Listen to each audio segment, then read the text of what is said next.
Guten Morgen, Sola. Welcome hier. Welcome in Lebenswasser von der aus Marius. Jeder einer, was hier ist, wenn ihr ja sind, vielleicht zum ersten Mal was ganz besiegen, oder sie sind zurückgekommen. Dankeschön für mir ans Taub sein. Nächste Sonntag, so ist wir hier, dann haben wir ein Mother's Day, ein Mama's Tag, was wir feiern. Pastor John, was die Botschaft hat, nächste Sonntag. Und dann nur dort, dann fängt er eine neue Botschaft an, uit Offenbarung. So da wird uit Offenbarung Buch sein, er wird eine ganze Reihe Botschaften tun. Und ein Ding, was ich wel ans Mut merken, in jullie vrouwen is, dat je voor die series voor Offenbarung, dat je voor jullie Bibel metbrengen. En je kan die metbrengen, wat immer je wil, wat immer spreekt je wil, oder translation. Pastor John wat zijn translation brukken. Maar ik vraag dat je voor die series jullie Bibel metbrengt, en dan kan je dat highlighten, kan je daar strichen in merken, oder je kan je notes merken, oder bis teruggaan en plus meer leert. Offenbarung is een boek wat some vielleicht ein bisschen checken, was meint das alles, kann das alles verstehen. Und Pastor John checkt verder weg, um uns da durchzuleiten. Und jünd wird bloß halb, man das in jene Bibel in strecken, some von den Dingen, was ihr vielleicht noch nicht erlebt habt. So, Jacob, du sagst dort, ich sehe einen Businessman, ich sehe einen Farmer, und ich sehe einen großen Mann, und ich soll einfach meine Bibel mit nach der Kirche bringen. Ja, das ist korrekt, was ich sage. Oder ich sehe twee straken en ik zie een mam en hem en ik doe je wil niet in de Bibel draaien. Du sagst, ik zal een Bibel metbrengen naar de kerk. Ja, dat is correct wat ik zei. Ook te jullie jugend, breng je een Bibel met. Voor die een series, waar we ons op eens mal aanwenden, waar we die metbrengen en de bijna nu lezen. En wat is een goede tijd zijn, zoals we in Openbaring gaan. Ik dacht even, dat is een goede tijd. We zijn durch deze rij van boodschappen, die gewoon verdienen. En we kijken in Openbaring naar ohne verg. We kijken einfach bis, wat dat meint en wat God ons redt. So, wenn je hier nie zijn, nog niet hat das Botschaften gehoord. We zijn in een rij van boodschappen, die was verdienen. En dit is onze vision, ons woord voor 2024. En we hebben van verschillende dingen geredet. Wo wir vergt haben, wat ons vergt, ja, wo wir können dort overkomen. Der vergt, so die erste Botschaft, die handelt sich am Gottesvergt. Dit is een goede vergt, wat we zullen hebben. Dit is een vergt, wo wir bis dat meer ernst nemen, wer Gott is in ons leven. En zodat we een goede boodschap, de tweede, die handelt sich am vergt voor de toekomst. En wat ik daar zie, is dat we vergen ons werkelijk niet voor de toekomst. We kijken bloß, wat er passiert is in de vergangenheid. En we willen ons niet waar zo veel is wie dan mal veel. En daarom hebben we over welke dingen angst bij de toekomst. En dan de derde boodschap die we mensenvaart, dat we vrije zondag. En daar hebben we dus einfach alle, geloof ik, met te doen. Dat we hebben angst, we wonderen wat waar die mensen denken van ons. Waar die ons te zien schuiven, waar die ons aannemen. Zie ik aangenomen. En we kijken er echt uit. En vandaar is het de laatste boodschap aan vergdienig.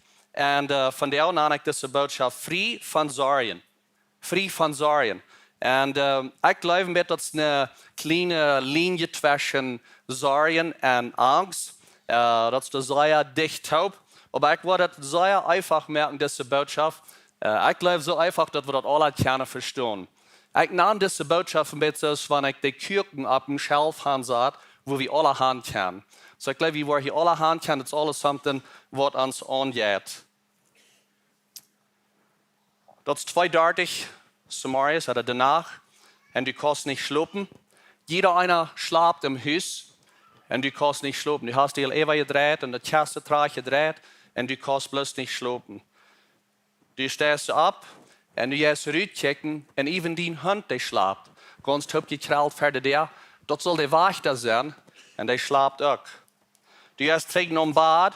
Du kannst immer noch nicht schlafen. Die Neck fängt an weiter da und du sagst, oh no. Ik wonder wat dit is. Urgrootpapa, die had ook mal wat in je nek en die starf, of wat immer dat is. En die vangt dort aan derg te gaan en die zegt, wonders dat een tumor is, en die vangt aan te zorgen. Bald wordt het Samaria zijn, en du bist 23 jaar oud, en du hast een nieuwe arbeid aangevangen, en du wonderst, wo wordt het zijn, die zorgen vangen aan. Du bist 33 jaar oud, en je hebt 2 kleine kinderen, en du wonderst, wo wordt die kinderen feiden. Oder du bist 33 Jahre alt, du hast die noch einmal nicht befreit und du wunderst, wer wird mein Partner sein. Oder du bist 43 Jahre alt und du hast noch nicht alle Schuld betont, was du wirst betont. Und die Ökonomie sieht nicht so sehr gut krieg in den Part, was du mit schaffen ist. Oder du bist 53 Jahre alt und du wirst noch nicht geschafft anfangen, ab 53. Du wirst eine neue Entwicklung anfangen, du hast nie Beraub gekriegt von Gott. Ab 53, in die fällt sich so, das ist nicht der beste Zeit, um nach was nie anfangen. Du bist 63 und du sagst, was ist passiert mit, ich dachte, wie würde das ein bisschen im Mitteljahr nehmen und mit der Großkinder taub sein. Und dann wird von allen du bist, Sorgen, die kommen ab und Sorgen leiden noch fertig, wenn wir nicht uns verstehen, mit umzugehen mit den Sorgen. Ab Englisch wird das Anxiety nennen. Die Sorgen werden kommen. Und so wie man careful sein mit dort. So was meint das, die Sorgen? Wenn diese Sorgen in mein Leben ankommen, was meint das? Das meint, dass du bist ein Mensch. Das meint nicht, dass du unbelehrt bist. Das meint nicht, dass deine Eltern dich unrecht behandelt oder dass du deine Eltern hast unrecht behandelt. Und das ist sehr wichtig, dass ihr das hört. Das meint auch nicht, dass du dann nicht ein Christ bist, wenn du Sorgen hast. Christen, die kämpfen auch mit Sorgen. Jesus, der hat Sorgen. Groß vorher am Kreuz ging, ist er im Garten war und gebet hat. Und er bet so, dass das Blut lagen kam. Er hat Sorgen, er hat Angst. Aber hier ist das gute Ding. Jesus, der kam der Angst und der Sorgen und er ging durch mit den Willen, was Gott hat für ihn. Er sagt, nicht mein Willen, aber dein Willen. Und das wäre auch nicht möglich, aber er ging durch mit dort und er kam der Angst. Und das ist, was Gott sein will, ist für mich, auch für dich, dass wir die Sorgen können kommen. Sorgen und Angst können nicht gewinnen mit Jesus. Er gewann dort. Sorgen ist ein Part von Leben. Und, aber das soll nicht something sein, was uns ganz regiert hat. Dass das wie immer mit Sorgen bedrängt sind. Das ist nicht Gott sein Willen für uns in uns Leben, dass wir leben mit Sorgen ganz bedrängt. Gott sein Willen ist, dass wir uns lernen, wo zu leben. Ein Leben, was beschrieben ist, oder betekent ist, würde ich gerne sagen, was ist von Gelotenheit und nicht durcheinander. Alle andere Dinge, das ist nicht sein Willen für uns. Dass uns Leben wird beschrieben sein mit Frieden und nicht mit Sorgen oder mit Angst. Und so das ist ein Weg aus Sorgen. Und Paulus, der hat uns ein bisschen eine Roadmap gegeben, oder es ist eine Map, eine Landkarte, dass wir den Weg sein, wo wir aus Sorgen rauskommen. Und ich versuche mit zu lesen, das ist der erste Part, wo wir von reden von der. Philippa 4, Vers 6, 7 und 8. Das ist, was es sagt. Sorg euch um nichts. Lot Gott mit Beten und Prachen und Dankschein sein, alles weiten, was ihnen fehlt. Und Gott sein Fried, der wird über alles, und Gott sein Fried, der wird über alles jetzt, was Menschen verstehen können, was ihnen Horten und Gedanken in Christus Jesus bewahren. Und dann zu gehen, Lads, Brüder, was wahrhaftig ist, was zum Achten ist, was gerecht ist, was rein ist, was leiftulich ist, was ein guter Raub hat, was gute Eigenschaften hat, was zu loben ist, damit gebt ihr auf in jene Gedanken. Das ist sehr praktisch, wenn wir das lesen dann. So ist das sehr leicht zu lesen und das even zu verstehen, dass ein bisschen schwer dort anzuwenden. Aber ich kann nicht sagen, ich habe das geprüft, ich habe diese Botschaft geprüft an mein Leben und das schafft. Das schafft und das will ich sagen, das ist ein einfaches Ding, das ist praktisch, aber wie kann das anwenden? Wieso sind da noch so viele Sorgen im Leben? Wo können wir mit das umgehen? Also wo dealen wir mit das? Wenn wir uns da wirklich anlassen, wie hat das besser ist 100 Jahre zurück oder noch even weniger, 50 Jahre zurück. Wir haben bessere Core, wir haben Airbags, wir sind viel safer, wenn wir auf einmal wo vom Weg rauffahren. Wir haben einfach viel mehr gute Dinge, die uns helfen mit Technologie, all die GPS und all die Dinge, die in trägt und alle Gerätschaft haben. Die Menschen sind all bloß being trägt und es alles voll Glocken und das plant und das fährt und das weiß sich meist selbst. So Dinge, die sind sehr verbessert. Wo kommt das, dass wir so viel Sorgen haben? Und even junge Menschen haben Sorgen, ganz kleine, nahe Kinder, die haben Sorgen. Die haben mehr Toys, junge Menschen haben mehr Toys, mehr Kleider, mehr Dinge. Und danach haben wir Sorgen. Und dann frage ich sich, wieso sind das Sorgen? Wohin sind so viele Sorgen? Ich hier diesen Weg in Nordamerika, in Durchschnitt, die nahe Kinder, die haben über 200 Bieter spielt, was die mit spielen, oder was die hat im Spiel. Und die spielen bloß mit 2 oder 3 von denen. Und wieso sind das Sorgen? Wenn wir gucken nach den Ländern, die sehr arm sind, Third World Countries, sagen wir, die ärmere Länder, da sind die Menschen mit weniger Sorgen, was sich herumdrehen, als die Menschen, die in reicheren Ländern wohnen. Aber ich will hier ganz klar sein mit Jünd, wenn hier somebody else sagt, dass Sorgen ist für mich sehr real. Das ist wirklich mit was ich struggle. Dann will ich zu dir sagen, dass ich glaube nicht, dass Sorgen wird weichgehen, bloß mit einer Botschaft horchen oder ein Buch lesen, was somebody wird dir geben. Ich glaube, für so eine Stadt zu Dinge, das wird nicht genug sein, dass das alles wird weichgewäscht sein. Das kann sein, dass du wirst ein Counselor sein, vielleicht kannst du ein Doktor sein. Und bis am denken, dass Gott der kann heilen, und er kann heilen durch einen Doktor oder durch Professional Help. Fing ut, wo kannst du Help kriegen? Wenn du in so einer Stadt bist, wo du sehr strauchelnd ist mit Sorgen, dann will ich dir sagen, mit dir ist es nicht weniger, das hält nicht weniger an mit dir. Ich will die Mutter sprechen, das ist Hoffnung. Das ist ein Wachgerät, dass du kannst loskommen von den Sorgen. Er sagt, du hast Sorgen am Nisch. Sorgen am Nisch. Ich würde gleich, wenn Paulus hat gesagt, Sorgen um Sinn und nicht, und um Sonntag nicht, und welche Dinge nicht. Aber er sagt, Sorgen am Nisch. Es ist dort möglich, dass wir ein Leben leben, ganz ohne Sorgen. Das ist die Frau. Und wenn wir gucken nach der Meinung, was Paulus hier sagt, die original Meinung, was da hängen ist, dann würde das sein von der. Leben nicht ein Leben, was ein ewig Rat ist von Sorgen. Das ist, was er sagt. Sorgen kommen, Sorgen sind Part von Leben, aber er sagt, lebe nicht in das ewig Rat von Sorgen, was er bis am Tag für Tag die durchhält. Das ist ganz allmählich ein Leben zu leben, wo da niemals nicht Sorgen sind, aber wir sollen nicht ein Leben leben, wo das uns regiert. So der Gegenteil von Sorgen und Angst ist Frieden. Wir haben ein bisschen von dort reden, wenn das der Gegenteil, wie wäre Frieden? Wenn du an Frieden denkst, was ist das dann, was die zu meinen kommt? Aber was denkst du dann? Wenn du an Frieden denkst? Ich denke an Ruhe. Ich denke an Gelotenheit. Ich denke an Reifzeit. Vielleicht sind die Kinder zu Bad. Nu ist es Frieden. Nu ist es mal friedlich. Die Kinder sind zu Bad. Oder vielleicht besser allein. Und du sagst, nu kann ich bis mal wo allein sein. Ich sehe allein, ich kann denken. Das ist einfach mal friedlich. Das ist einfach still. Ich denke an Gesetz und Ordnung. Das soll Frieden sein. Ich denke auch an, da wird eine Vereinigung sein, dass die Kirche wird ab hier. Da wird Frieden sein. Auf Englisch sagt es ein Peace Agreement. Menschen, die siegen noch Frieden, die wollen Frieden haben. Und some von den Menschen, die siegen, die wissen nicht mal, für was sie kicken oder nur was sie siegen. Der andere Seite von der Frieden ist, da haben wir ein bisschen von gehört über die letzten paar Wochen, das ist Tension, das ist ungeholt sein, das ist Sorgen, Bedauern und Angst. Und vielmal kann das kommen bloß mit, wenn wir uns auch verstehen. Mit unserer Familie, mit unseren Freunden, vielleicht mit einem Businesspartner. Und dann kommt Einigkeit an, Vergebung. Das ist der Gegenteil von Frieden. In Jesaja 26, Vers 3, da sagt es das. Wer ihn glauben und die hält, das ist an Gott, und sich ganz auf die verlässt, dem gibst du Frieden. Anderer Frieden.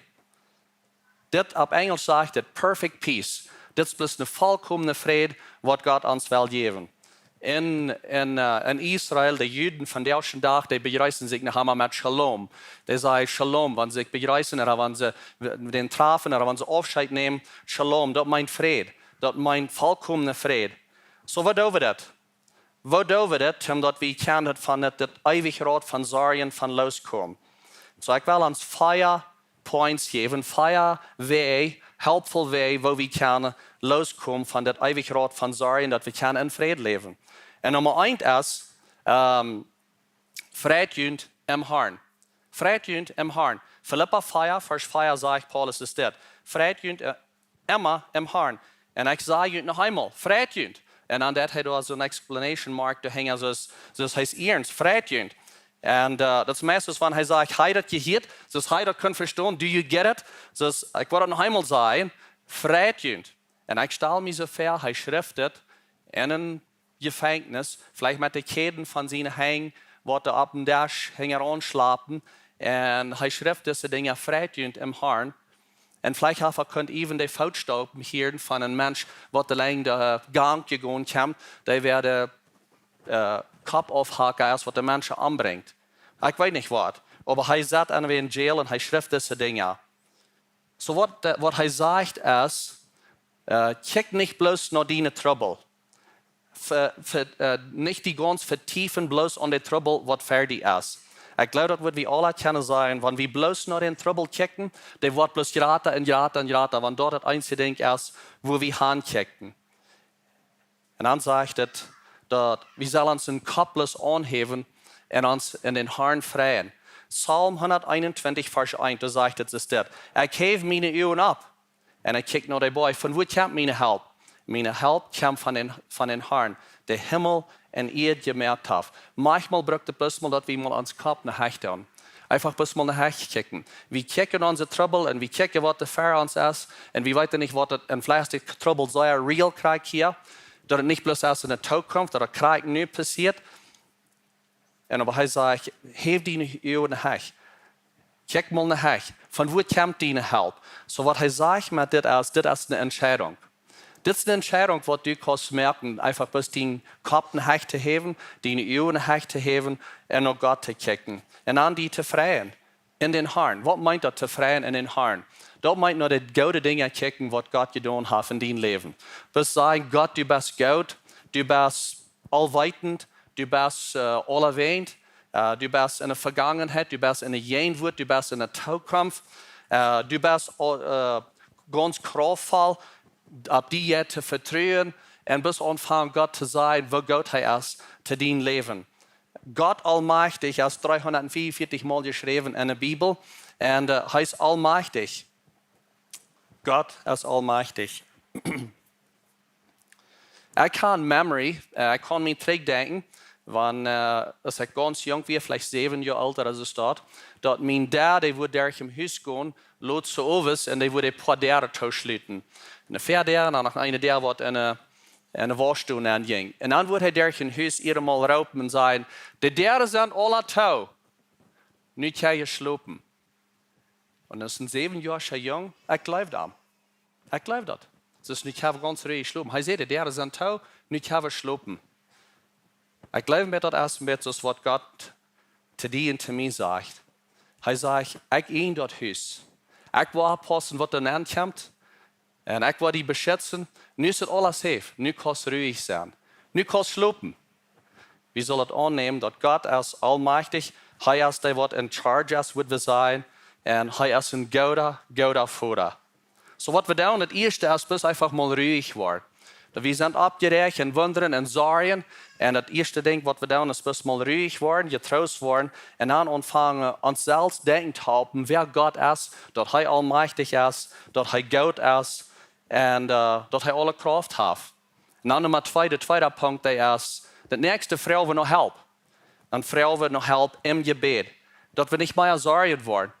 Der Stich nach Frieden, weich von Sorgen, der kommt immer durch Gebet. Der Stich nach Frieden, der kommt durch Gebet. Wenn wir Frieden haben, dann werden wir noch Help fragen. Dann werden wir Gott fragen für Help und dann haben wir das loten. Wir haben das loten. In Psalm 50, Vers 15, da sagt es das. Raup mich, wenn du in Not kommst, ich werde dir raten und du wirst mich ehren. Wer von euch hat mal was noch eine Schmied gebracht zum Fixen? Wer hat mal eine Waschmaschine oder einen Dishwasher gebracht zum Fixen? Ja.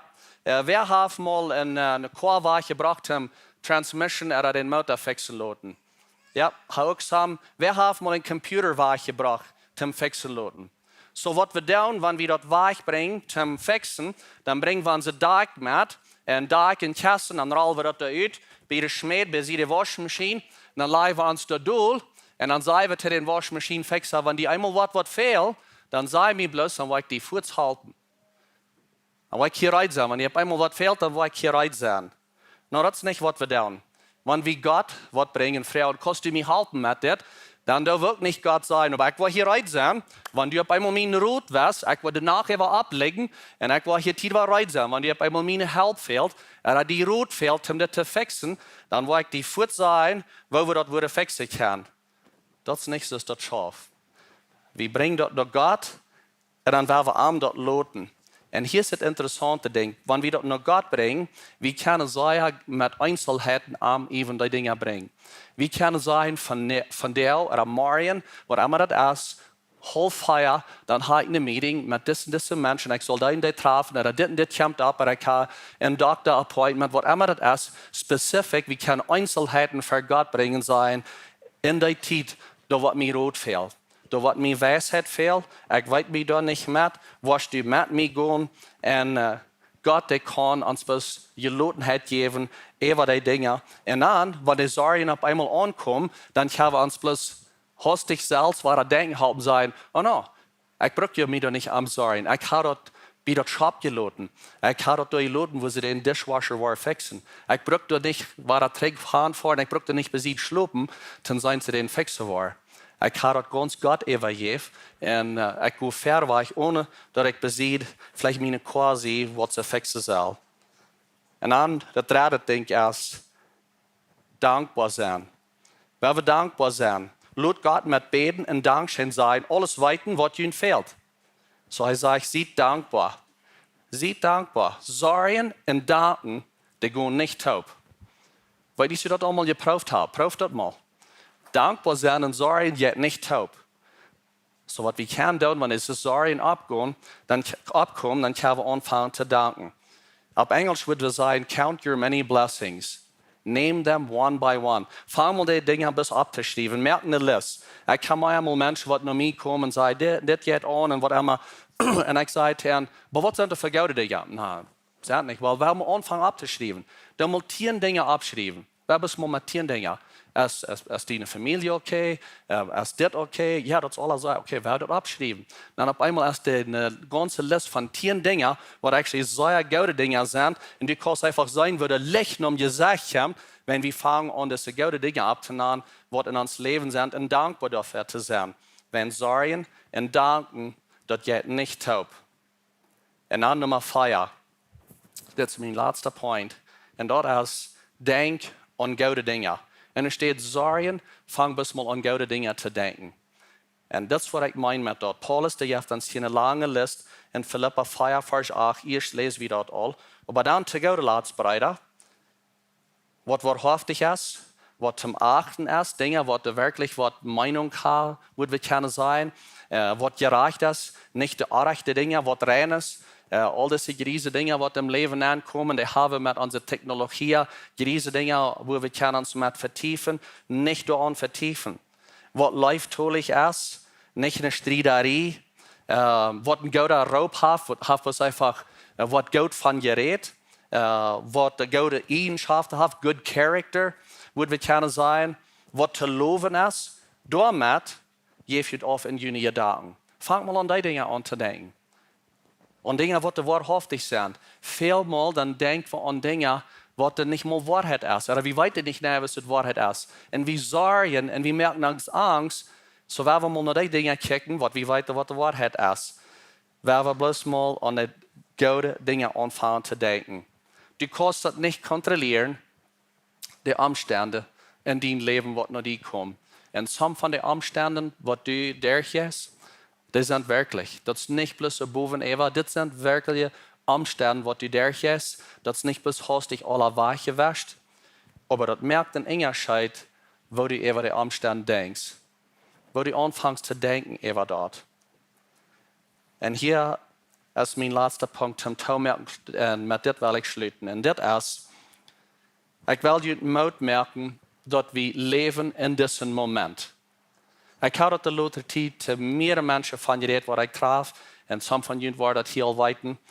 Maar ik zei, wel we leven in deze moment. Wel moet kijken wat dat God krijgt nu. In deze tijd, in die leven. Dat is zo einfach en leicht te kijken wat passiert is. En wat ik een dag wel doen. En we vergeten den dag uit te leven wat we van jou hebben. Van jou hebben we een dag. En dit is wat ik me opschrijf. Leef van jou. Zoals dat van jou is. En verziek niet den dag van gisteren nog eenmaal fresh even te leven. Wat je kost doen is leer van den dag van gisteren. Maar de zon is ingegaan van gisteren. En morgen ist die Sonne noch nicht abgegangen. Und ich kann die abgeben mit Handeln von der, mit der Kraft, was mir von der gegeben ist. Diese Kraft, was mir von der gegeben ist. Ich will lachen von der, ich will horchen von der, ich will lehren von der, ich will leben von der. Und wenn morgen Wahrheit kommt, dann wird dasselbe Wahrheit alle even doen. Lachen, leeren und horchen und leben, bis das even doen. So ich will uns merken, mit dieser einfachen Wert, dass wir frei von Sorgen sind.